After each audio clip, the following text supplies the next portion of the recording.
ang mga Simurians ay ang panibagong panganib na ngayon at banta ng di lang sa buong Japan kundi sa buong mundo. Sapagkat bukod sa gumagamit sila ng Jujutsu ay may isang suko na level threat din dito sa kanila. Kaya may itong ating mga bida ay naalarma sapagkat wala pa silang kakayahan na humarap sa ganitong level ng kapangyarihan. At ngayon lumabas na ang full chapter 3 ng JJK Modulo ay matutungyan na natin ang isang matinding revelasyon at pangyayari na magsisilbing parang foreshadowing na rin sa mangyayari sa hinaharap ng kwento. Isang refreshing chapter na mixed with emotion at surprising elements. Kaya naman, this is Mr. Meken at huwag na natin patagalin pa. Let's go!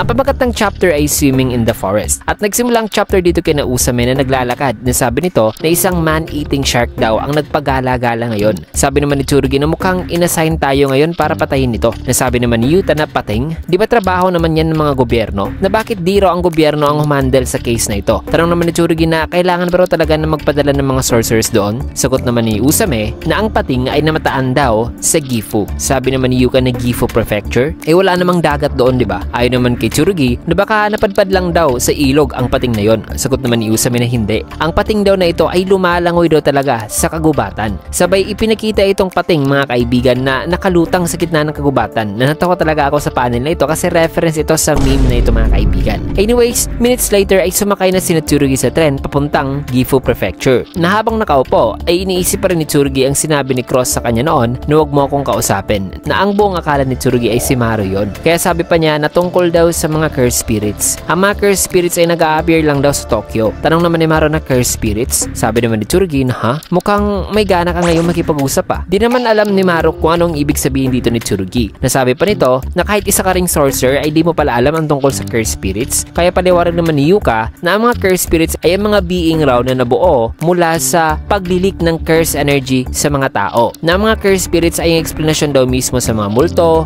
demonyo o mga di pangkaraniwang na phenomena. Ayon pa kay Tsurugi na sa mga nagdaang mga dekada ay ang mga ganitong trabaho na pag-i-exterminate ng mga cursed spirits na threat ay di raw nangyayari sa labas ng Tokyo. Na tanging sa loob lang talaga ng Tokyo matatagpuan ng mga cursed spirits. At ang impormasyon na ito mga kaibigan ay connected sa resulta ng Culling Game na nabanggit noon ni Maki. Sapagkat kung naaalala niyo sa chapter 270 ay ayon kay Maki na kahit tapos na ang Culling Game ay dahil inanunsyo na ang cursed spirits ay mag-a-appear lamang sa Tokyo ay ang cursed spirits ay nag-gather daw tuloy sa Tokyo. At since nananiwala na ang publiko na ang cursed spirits ay sa Tokyo lang na nag-i-emerge, ay may epekto ito sa mga cursed spirits. Ang ibang cursed spirits ay doon na pumupunta habang ang iba ay nabuo na talaga doon mismo sa loob ng Tokyo. Anyways, balik kay Tsurugi ay sabi pa niya na kung iisipin ay ngayon lang daw nangyari ang mission na ito simula nung dumating na ang mga aliens. Sagot naman ni Maru na ha? Kaya sabi naman ni Yuka na ang ibig sabihin lang daw ni Tsurugi ay maaaring ang man-eating shark ay mga kauri raw ni Maru. Kaya painis namang sagot ni Maru na ha? Ang mga lahi raw nila ay hindi raw ganun ang itsura sa ipinakitang nila lang kanina na may kakaibang shape daw at mukha, which is ang shark. At saka hindi rin daw sila kumakain ng tao. Na nang nasabihan ni Maru ay sabi naman ni Yuka na kita mo, alien pala talaga siya. Kaya nang nakumpirma na nila mula mismo kay Maru na alien talaga si Maru, ay sabi naman ni Maru na paumanhim, sasabihin ko na lang sa inyo sa tamang panahon. Kaya sabi naman ni Yuka na sigurado rin naman daw siya na kagaya raw ni Usame ay may rason din daw itong si Maru na hindi ibunyag sa kanila ang bagay na ito. So hindi raw talaga masama itong si Maru. Napangiting sabi naman ni Maru na sabing Yuka. Subalit sabi naman ni Yuka na baka lang, baka hindi masama. Matapos niyan ay dito sa isang village sa Gifu Prefecture ay nakarating na nga sila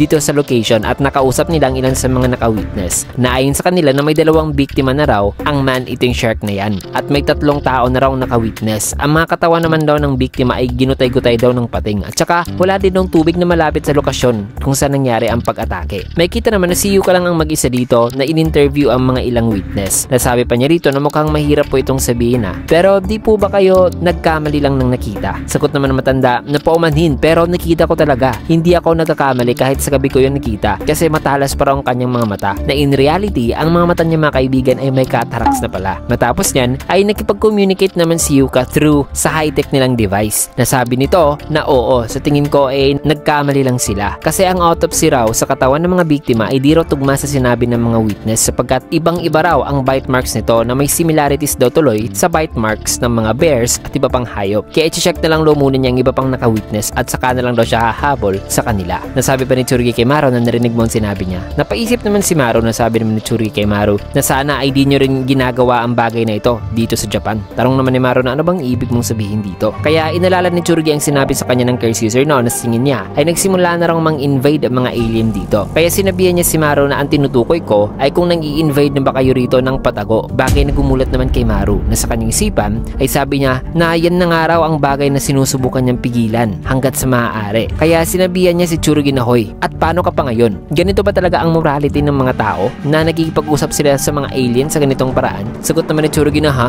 kakaiba ka at sa'yo pa talaga nanggaling ang mga salitang yan coming from a being daw na bigla na lang daw na nagpunta dito sa kanila o sa Earth. Nainis naman si Maru na sabing hindi naman kami nagpunta rito dahil ginusto namin, na parang napilitan lang pala talaga sila sa pagpunta dito sa Earth judging from the info na provide nila ng mga refugees sila mga kaibigan. Dagdag pa ni Maru na ba't pa parang bigla ka na lang nagalit dito sa akin? Ano ba ang bagay na di mo nagustuhan sa akin? Pasigaw namang sabi ni Tsurugi na mga sorcerers kami kaya anytime ay pwede rin silang mamatay sa bawat misyon. Pero ang ayaw ron niya ay ang mamatay siya kasama itong bobong pabigat lang sa kanya. Kaya sagot naman ni Maru na ang paraan daw ng pananalita ni Tsurugi sa kanya ay kagayang-kagaya raw sa kanyang kakambal. Kaya sabi pa ni Tsurugi na hindi ko alam kung anong klaseng curse technique ang ginamit mo noon. Pero bakit di mo yun ginamit nung sa simula pa lang? Tugon naman ni Maru na di ba sinabi ko na sa inyo na binigyan ako ng utos na huwag makialam sa inyo? Sagot naman ni Tsurugi na so ang utos ay mas importante sa iyo kaysa sa buhay ng isang bata. Bagay na nagpa-post naman dito kay Maru na sabing tungkol dyan ay nang magsasalita pa sana si Maru ay laking gulat nila na out of nowhere ay biglang nag-appear itong shark dito sa kanilang harap. Nasabi nila na ha?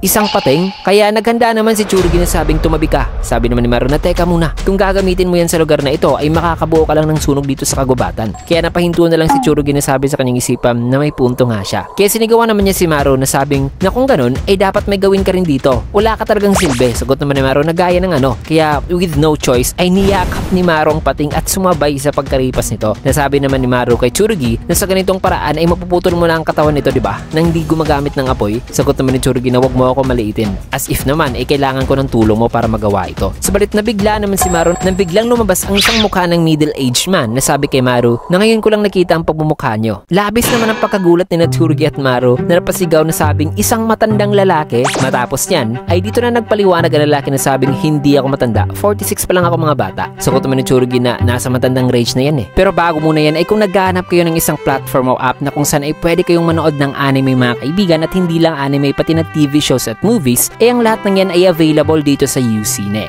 Kaya kung interesado ka ay napakadali lang nitong i-download. I-click nyo lang ang link dyan sa pinned comment at pindutin nyo lang itong UCine na nasa gitna at once na pindot nyo na ay pwede nyo nang ma-download ang app. Ganyan lang kasimple. Now let's get back to the video. Sabi naman ng lalaki na mga high schoolers pa kayo ano? Ano ba ang ginagawa ng mga sorcerers dito sa countryside? Tanong naman ni Tsurugi na alam mo ang paaralan namin? Sagot naman ng lalaki na alam ko, syempre doon ako graduate eh. Sa tingin mo ba ay kayang gawin ng isang non-sorcerer ang appearance na ito? Nasabi naman sa isipan ni Tsurugi na so senpai niya raw pala ito. Paliwanag naman ni Maru na nandito po kami para sa isang misyon. Ikaw ba ang sinasabi nilang man-eating shark? Sagot naman ng lalaki na as if naman ay kumakain ako ng tao. Na recently nga ay puro lang daw snacks at alak ang kanyang kinakain. Nasabi naman ni Tsurugi na parang problema din daw yan. Kaya dito na nagpakilala ang lalaki at nagpaliwanag sa sitwasyon na sabing ang pangalan niya raw ay Osada. Isang former sorcerer at ang hinahanap daw ni Tsurugi ngayon ay isa namang man-eating tiger. Hindi daw man-eating shark. Ang tigre raw na ito ay may pangalan daw Toranosuke at hinahanap niya rin daw ito ngayon. Tanong naman ni Tsurugi na isang tigre? May wild tiger ba raw dito sa Japan? Tanong naman ni Maru na tigre? Paliwanag pa ni Osada na mga kalahating century na raw nakalilipas ay may mga illegal foreign traders daw ang naglagay ng dalawang tigre dito sa bundok. At dahil sa inbreeding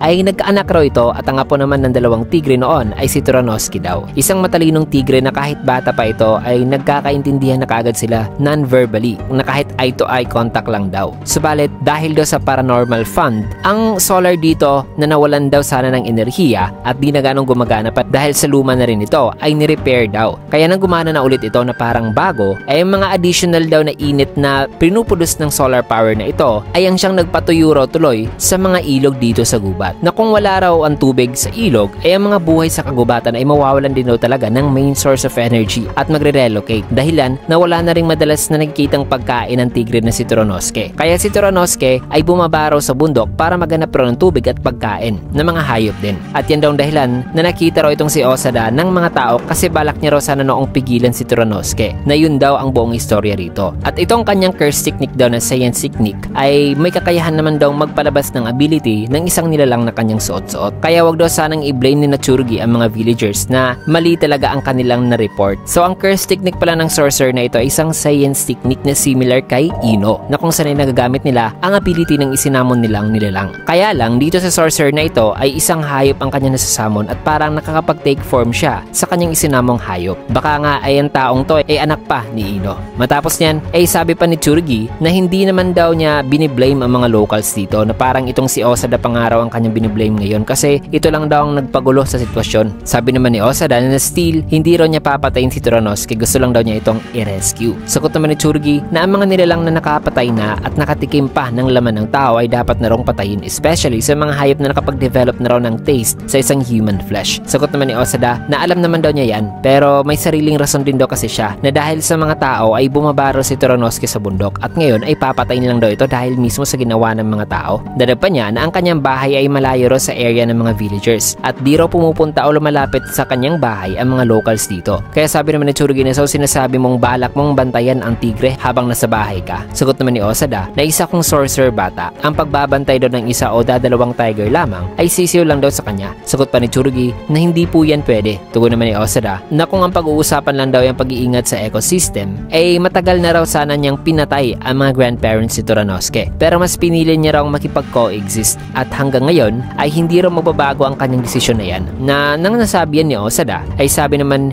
sa isipan ni Maru na coexistence. Kaya sinabihan niya si Tsurugi na sige na Tsurugi. Sagot naman ni Tsurugi na hindi yan mangyayari. Paano ba raw magte-take responsibility itong si Osada kung sakaling papatay na naman daw ang tigre na yon? Sagot naman ni Osada na kung mangyayari yan ay sinasabi mo bang dapat ako mag-commit ng seppuku o pagpakamatay sa pamagitan ng pagsaksak at paghiwa sa tiyan nito? Napaliwanag naman ni Tsurugi na ang sinasabi ko lang na kahit sino pa ang mapatay muli ng tigre ay hindi ito magbibigay ng benepisyo sa mga namatayan na pamilya. Sagot naman ni Osada na tapos ng diskusyon natin, malapit lang siya. Isang salita na nagpataka naman kay Tsurugi. Nang maya-maya pa ay mabilis nang kumilos si Osada, nasabi sa kanyang isipan na ano ba sa tingin mo ang rason sa kung bakit kinonjure ko ang nilalang na shark? Well, dahil yan sa matalas nitong pang-amoy sa dugo. So, ang dahilan sa kung bakit ang kanyang isinamon o kinonjure na isang animal gamit ng kanyang science technique mga kaibigan ay isang shark ay para maamoy niya ang mga dugo mula mismo kay Toronosuke. Kaya alam raw niya na nandiyan daw talaga si Toronosuke dito sa lugar na kung saan siya papapunta, na kung saan ay nang nakaabot na nga siya dito sa puno na may bakas nga ng dugo ay sabi niya habang hinahanap si Toronosuke na oo nga pala, isang matalinong tigre raw pala talaga ito simula pa nung maliit pa lang ito, sapagkat sa kanyang paglingon ay dito na siya inatake ni Toronosuke. Kaya dali-daling kumilos si Tsurugi na sabing oy tandang Osada. Sabi dito na nag-take charge itong si Tsurugi at nagawa niya mapaatras ang tigre. May kita naman na iniinda ngayon ni Osada ang sugat. Nasabi naman ni Maru kay Tsurugi na teka muna Tsurugi. Sagot naman ni Osada na hindi, ayos lang, hayaan mo lang siya. Sapagkat may kita na naghahanda na si Tsurugi kaharap itong napakalaking tigre na si Toronosuke at may kita na wala pang umatake dito sa dalawa, habang si Tsurugi ay naghihintay lang din. Kinamusta naman ni Maru si Osada na ngayon inalala ang unang pagkikita pala nila noon ni Toronosuke, na sinabihan niya ito noon na mag-isa ka lang din pala, na sa paglapit ni Toronosuke ay nagulat naman si Osada kasi nasa isang distansya lang pala ang ina nito. Nasabi naman ni Osada na ha,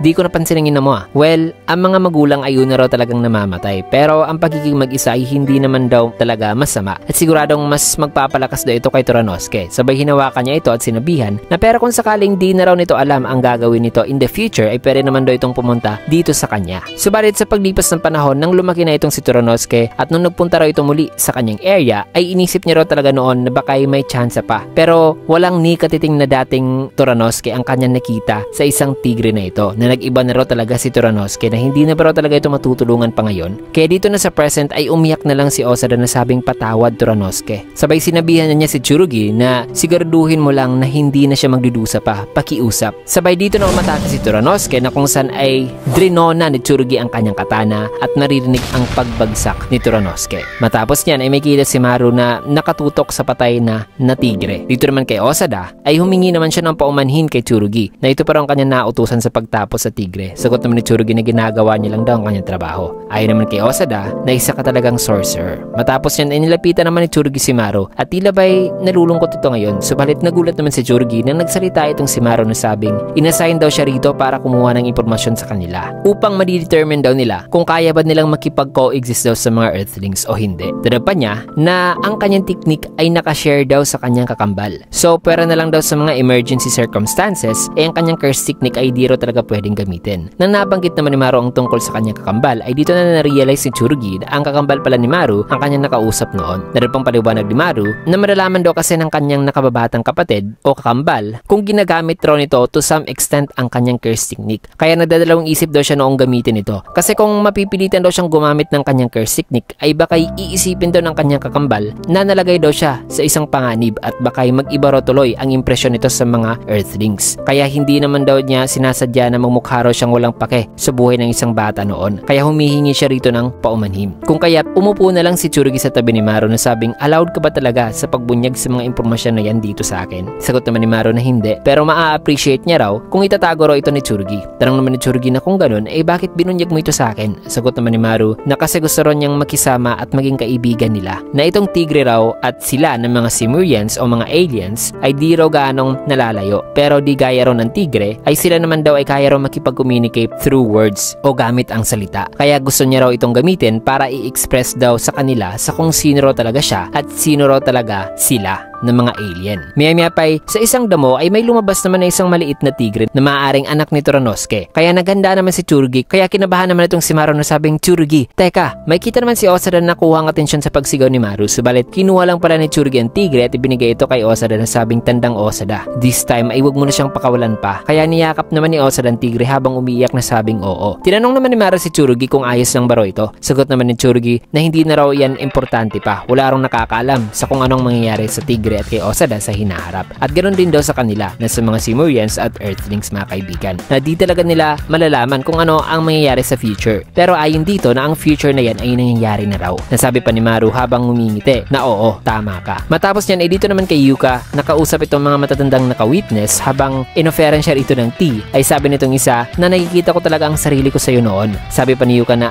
mukhang kailangan ko na pong umalis. So isang wholesome, nakakatawa yet isang magandang chapter na naman ang ating natunghian. Simple pero may deep at meaningful dialogues na maaaring mag-foreshadow sa future ng kwento na posibleng magkakaroon talaga sila ng conflict kasi sa part ng Simurians ay nakikita lamang natin na gustong makipag-coexist sa mga Earthlings ay itong si Maru lang. Na ano kayang mangyayari kung sa pagdating ng panahon ay magdedeklara ng all-out war ang mga Simurians na ano kaya ang magti-trigger sa senaryong to? Well, excited na talaga ako sa mga susunod na chapter kasi dito man natin tatapusin ng video sa last panel na ito. Kaya naman kung nagustuhan niyo yung video, kinagat a like, comment, follow, subscribe na rin for more videos like this. Maraming salamat and see you guys again on my next video.